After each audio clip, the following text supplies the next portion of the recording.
কথাতেই আছে মাছে ভাতে বাঙালি। আমরা বাঙালিরা মাছ ভাত খেতে কিন্তু ভীষণ পছন্দ করি। সে নোনা জলের মাছ হোক কিংবা মিঠা জলের মাছ। আজকে আমি শেয়ার করব একটা নোনা জল বা সামুদ্রিক জলের মাছের রেসিপি। আজকের রেসিপি পমফ্রেট পাতুরি। আর আজকে আমি এই পাতুরিটা ২ রকম ভাবে বানিয়ে দেখাবো।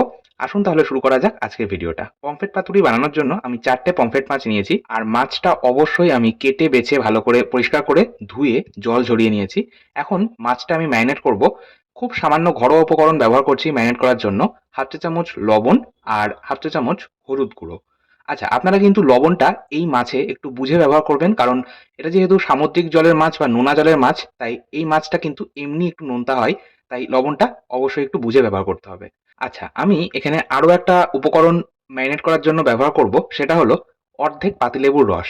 পাতিলেবুর রস যদি এইভাবে মাছে মাখিয়ে রাখা হয়, তাহলে কিন্তু মাছের মধ্যে যে একটা আষ্টে গন্ধ থাকে সেটা একদমই চলে যায়। আর অনেকের আবার মাছের আষ্টে গন্ধ সহ্য হয় না, খেতে পারে না। তো তারাও কিন্তু এইভাবে পাতিলেবুর রস মাখিয়ে যদি একটু ম্যারিনেট করে রাখে, তাহলে কিন্তু কোনো অসুবিধাই হবে না।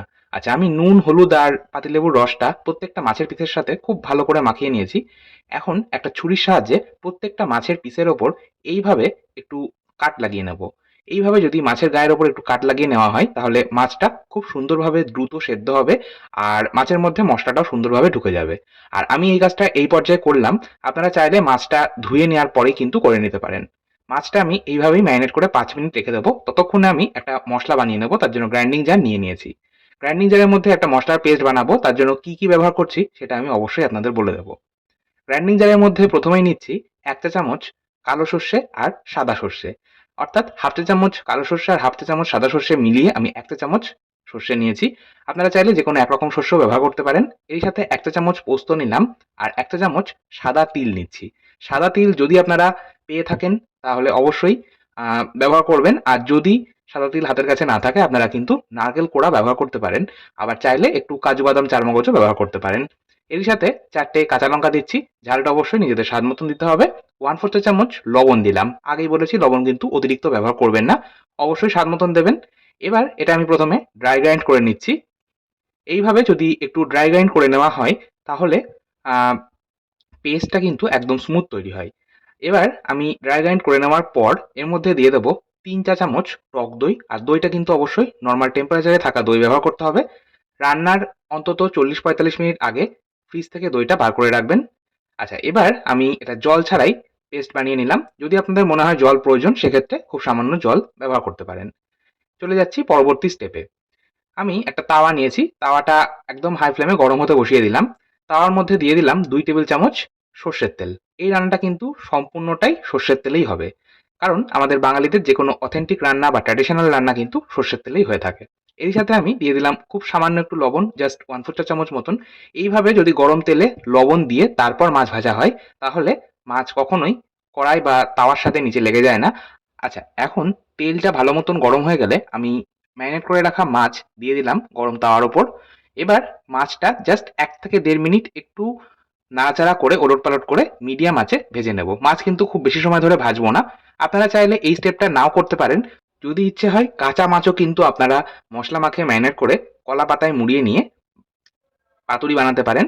তবে এইভাবে একটু ভেজে নিলে টেস্টটা বেশি ভালো হয়। আচ্ছা, আমি এবার চলে যাচ্ছি পরবর্তী স্টেপে। আমাদের পাতুরির জন্য কিন্তু অবশ্যই কলা পাতা প্রয়োজন।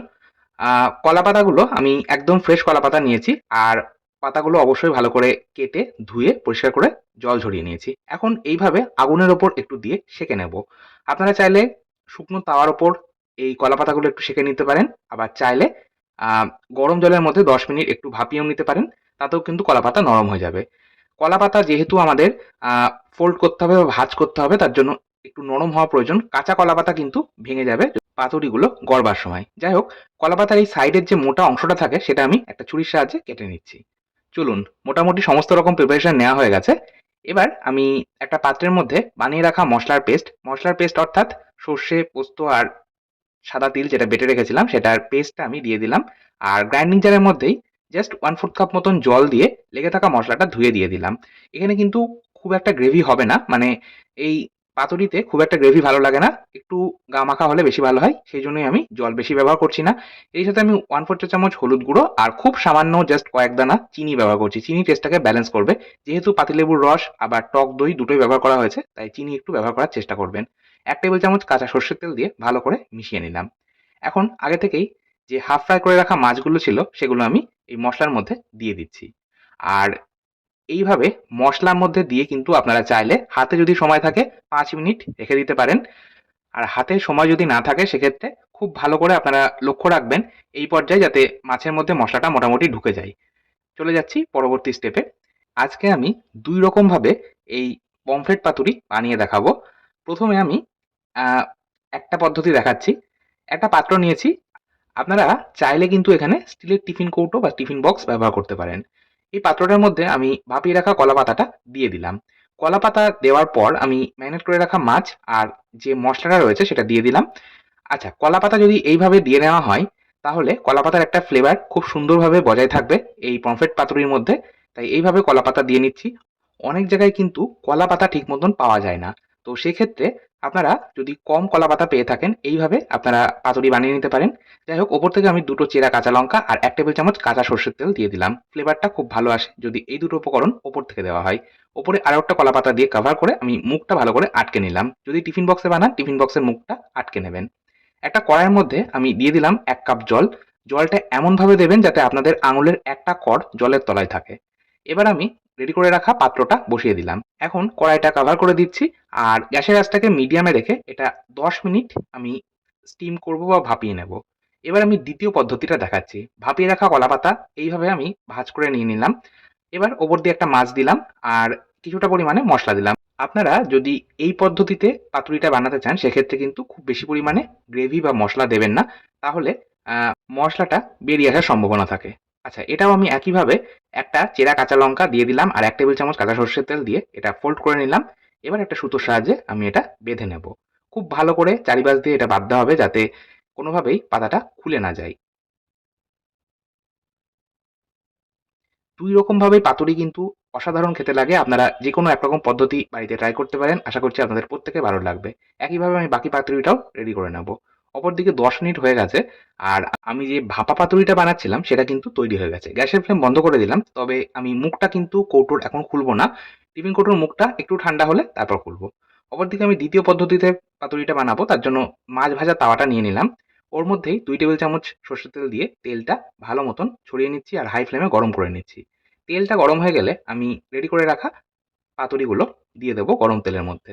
এবার এটা কভার করে গ্যাসের আঁচটাকে মিডিয়াম টু হাই রেখে জাস্ট ২ থেকে ২.৫ মিনিট একটু ভেজে নেব। এবার ২ মিনিট পর ঢাকা চাপা সরিয়ে আমি পাতুরিগুলো উল্টে নিলাম। এবার একইভাবে এটা কভার করে আরো ২ মিনিট কুক করব বা ফ্রাই করব। সম্পূর্ণ ৪ মিনিট পর আমি পাতুরিগুলো নামিয়ে নিচ্ছি। আমাদের পাতুরি একদম তৈরি। গরম, গরম ভাতের সাথে এই পমফ্রেট পাতুরি খেতে কিন্তু অসাধারণ লাগে। আপনারা অবশ্যই এইভাবে একবার বাড়িতে বানান। আশা করছি আপনাদের প্রত্যেকের কিন্তু ভীষণ ভালো লাগবে। প্রথমে আমি ভাপা পাতুরিটা পরিবেশন করে দেখাবো।